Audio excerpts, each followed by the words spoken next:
Hi, today we're going to do a roundup episode where I talk about everything that's happened sports wise that I think is cool or terrible or has caught my attention and within the last few couple months since I've done one of these things.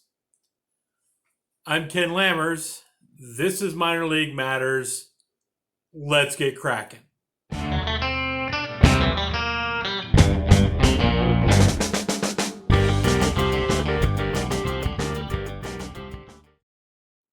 Okay, so let's start out with cricket, since the majority of you are watching this seem to be cricket-oriented folks. USA cricket is falling apart again. They, for a while there, seemed to be getting it together. They weren't going to be competing for best in the world, but they were a solid team, respectable. Well, then they go off to a tournament, and let me see, what was it? It was 35 points. They scored 35 points in an ODI. I mean, they absolutely got destroyed by Nepal. If you want to see something amazing, not amazing because it's good, go find it. I think you can probably find it on YouTube. I watched. It was an hour and a half, I think, for the entire match because Nepal's, bowlers just wiped them out. And then there was a break between innings, the most unnecessary break in the history of cricket. They go back out, and of course, Nepal scores fairly quickly to end the U.S. team. It seems fairly likely that is just maybe a death knell. The U.S. team seems to be falling apart. Maybe it'll get back together. I have to see it to believe it. In cricket otherwise, although I really couldn't watch any of it because it was in Australia and the time zone difference is something else. The female T20 World Cup took place, and the winner was actually somewhat surprisingly, to the shock of to people, Australia. Now, going into it, everybody knew Australia was going to win this, right? Australia was the best female team in the world, had been the best female team in the world for a while. It just was. And then India beat them in the first game of the tournament, and it was on. India went the rest of the way undefeated till the final game. Australia clawed its way back, and in the final game, Australia destroyed India, beat them by 80 some odd points. They shut down the wonderkind that India had rallied around, 16-year-old kid who was doing absolutely amazing things. Well, they shut her down, and Australia just dominated. So, congratulations to Australia, and congratulations to India, who seems to be developing a really serious female cricket team. Let's move on from cricket. Soccer, I'm still kind of following the Premier League. I am, as anyone knows, when I first decided I was going to start checking up on soccer and following things, I chose Brighton and Hove Albion, the Seagulls, who had just moved into the Premier League from the lower league, promoted up, and boy, this year has not been a good year to watch them. Their entire strategy seems to be tie. They got the last 5 or 6 games. They've lost one and tied the rest. Which makes for some really, really boring soccer games. And of course, like seems to happen every year I've paid attention to the Premier League, the top level is already done. Yeah, we all know right now that the winner is going to be Liverpool. They've already won it. Since there's no playoff at the end of the year, Liverpool has the top, score. They're not going to be caught by anybody. This seems to be something that's happened every time I paid attention. Somebody runs away with it early. The number of teams with winning records being defined as having won more than half of their games won, having won more than 50% of their games. There are only two teams. That's Liverpool and Man City. Nobody else has won more than half their games.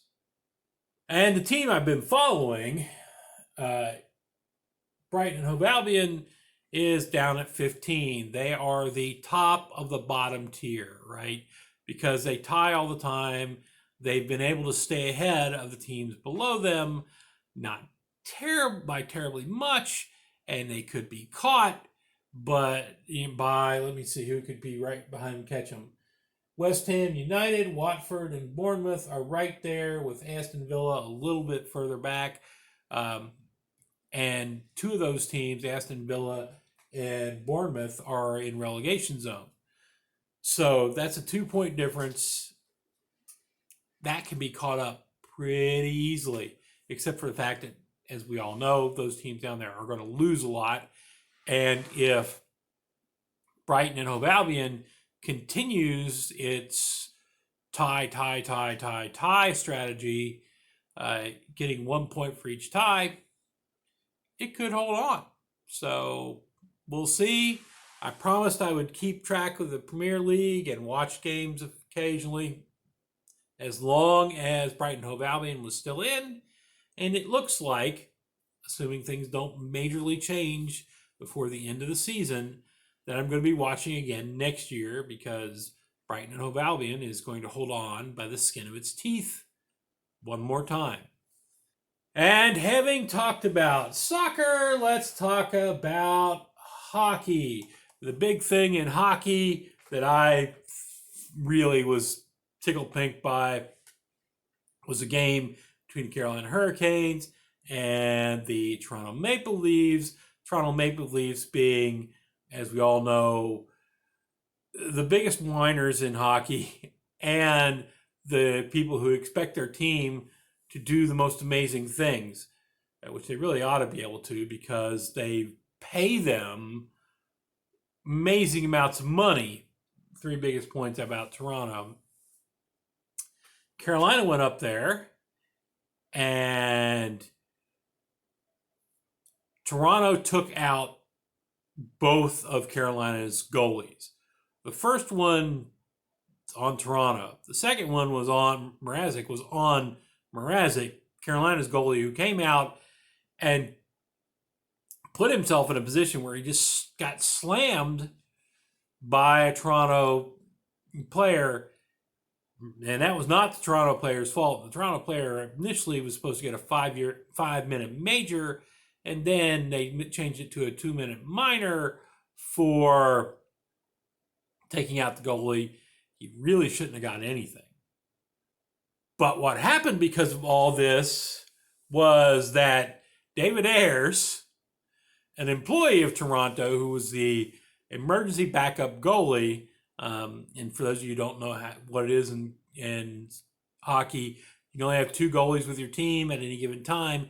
If both of them go down, whoever's auditorium, whatever you're at, has to provide a goalie for you.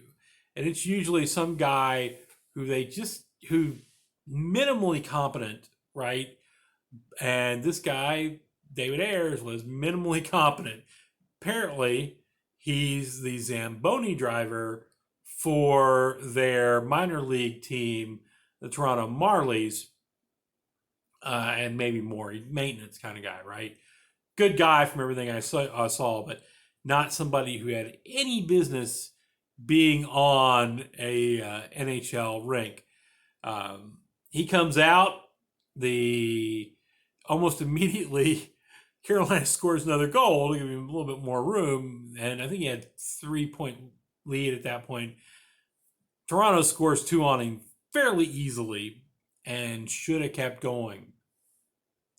But at that point, somebody fed the Carolina team their Wheaties because they went nuts.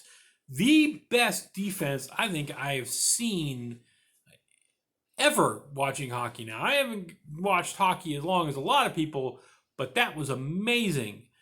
Carolina was keeping that puck away from the goalie with every means possible. I mean, they were keeping it down the ice, attacking. They were stopping it from getting any in the interior. They were pushing everything out. And the goalie himself did save, I don't know, 5 or 6, 7. And I'd say like 2 to 3 of those were serious risks of going in. So he did do some work. But the defense around him from the Carolina Hurricanes was amazing. Of course, this guy is David Ayer's guy is the big story in NHL for like the next week. He gets interviewed by everybody 3 or 4 times. Carolina flies him down to at the beginning of the game where they do the storm warning. They had him do that, and you could buy a T-shirt with his name and all the stuff on it, which I did. I paid for it at least. Carolina hasn't been kind enough to send it to me yet, but I paid for it. We'll see if it ever shows. So that was the fun story out of hockey. Oh, and the really, truly fun thing, in case you don't follow Steve Dangle, at least fan reactions, he's been doing them since the beginning of time, I think. He did one after this game where he just screams at the screen for like 8, 10, 12 minutes about how Toronto lost to a Zamboni driver. It was great to watch. He's usually really fun to watch, but this one was beyond. It was kind of over the top.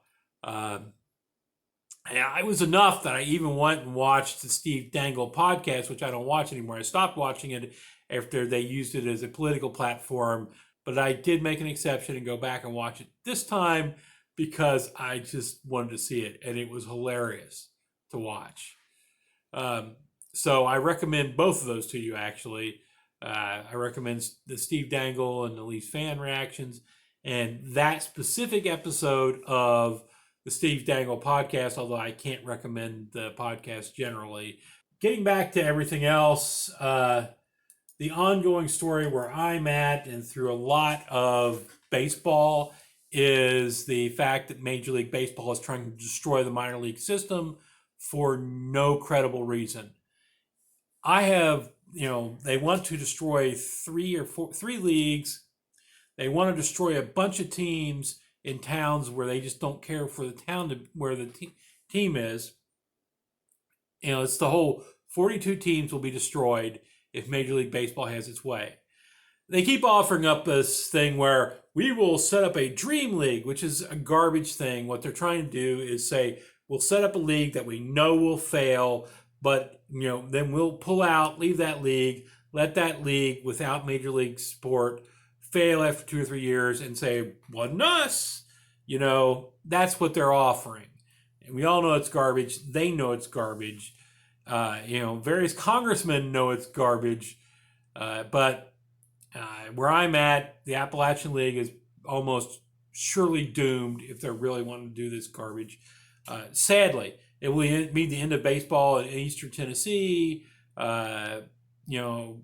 Southwestern Virginia. It's just going to be gone. And this is a place where they need this if they're going to keep it. There's really no explanation as to why baseball is doing this. The most credible explanation they've come up with so far, is that baseball is going to raise the salaries of minor league players. The problem with that is that the amount of money that baseball will lose, and they would lose some money if they raise the salary of minor league players some to minimum wage levels. The amount of money they would lose compared to the amount of money Major League Baseball makes in total overall is a rounding error. Even if they pay all these guys, right? It's a rounding error for them. It's not going to be something that would cause them to become unprofitable or endanger their profits or do anything. It will, in a short period of time, give them some money, and a long period of time, cost them their roots in the American uh, system. They're just going to lose fans. If they don't have these Appalachian League teams around, people who are diehard fans, and they are, believe me, they're diehard fans in Pulaski, they're diehard fans in Princeton. I mean, they're diehard fans in Bluefield, all of which go to games, follow the team, some who follow the teams from place to place. These people, and they're drawn by the fact that they're affiliates and everything. You go to the Johnson City Cardinals, they will tell you about who's on the Cardinals team in St. Louis that was there, and they'll all be dressed in St. Louis colors and everything. It develops loyalties. It brings people to baseball, and they're going to destroy all that. The reality, as best I can tell, now you can't tell. Manfred and his boy Friday, Harem, whatever his name is, are absolutely disasters for baseball overall. Everybody knows this. They're doing some of the stupidest things, with blackout rules and with changing rules on the field that just don't accomplish jack spit except to make the game less enjoyable. They're doing all this sort of really stupid stuff. We all see it. We all know it. And nothing's going to happen. I mean, Major League Baseball is sitting fat, dumb, and happy, which is kind of sad because it did look at one time like they were going to be the big sport that was able to be nimble enough to keep up and make things work properly and keep their massive fan base going without cutting parts of it out unnecessarily. But the only real thing that makes any sense, in my opinion, is that they're jealous. Major League Baseball has flattened out and lost some fandom over the last few years. There are reasons for that, primarily being the fact that there always is a significant number of teams that aren't playing to win. The bottom two or three in every division is playing to lose because then they get first round drafts, right? First round draft picks. And that's a terrible way for a sport to operate. And Major League Baseball needs to fix that. Not going to do that either. But as long as there are teams that are playing the tank and their fans know they're playing the tank, you're going to have problems drawing fans in to come to those games. There are some teams that are just, teams in Florida that have just the Marlins, whoever, that have just really been so poorly managed that they've destroyed whatever fan base they've had. Minor League Baseball, however, has flourished and come up and been doing well. And the only reason that Major League Baseball could really be wanting to do what they're doing, in my opinion, is jealousy. I don't know. They must think. I gotta say, they gotta think that some of these fans are going to start coming to Major League games or watching Major League games. Well, no, they're not. There's a developed fan base down in Greenville, Tennessee, Kingsport, Tennessee, Elizabethton, Tennessee, Johnson City, Tennessee, in these smaller towns where, people will root for the mothership because of the team that's there. But when you leave, it destroys all of that. Note how badly the Astros are viewed in Greenville, Tennessee right now. It was an error on the Astros' part. Well, maybe not an error on the Astros' part. It was an error for baseball when the Astros did what they did, pulling out after they'd been there for 15 whatever years. Jealousy and the destruction of the minor leagues is not good for baseball overall. Now, getting aside from self-destructive Major League Baseball.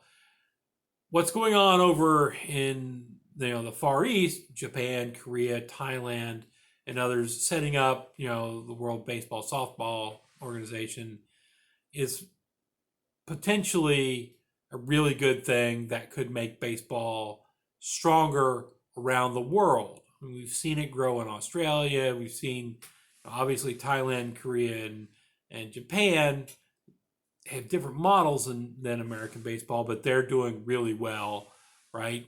And we've seen that. We can hope and try to make it grow elsewhere, Dominican, Venezuela. If we can keep Major League Baseball from destroying it there, is it's a sport that can grow, and we really want it to grow, right? Having said that, and gotten off out of my system the whole baseball is screwing up thing, I think that's it for today. If you want to contact me, you can contact me, direct message me on Twitter. That will be mleaguem at Twitter. You can find me at the blog, which I've got that's associated with this, which is minorleaguematters.com. And other than that, leave comments below, right? If you like what you've seen here or you see any of this stuff in any of the videos, hit subscribe wherever it is, over there, wherever it is. Hit the bell too, because I am doing this as a hobby. This is not my job. You're going to have to, be notified when it comes out. And beyond that, thank you everybody, and masalama, y'all.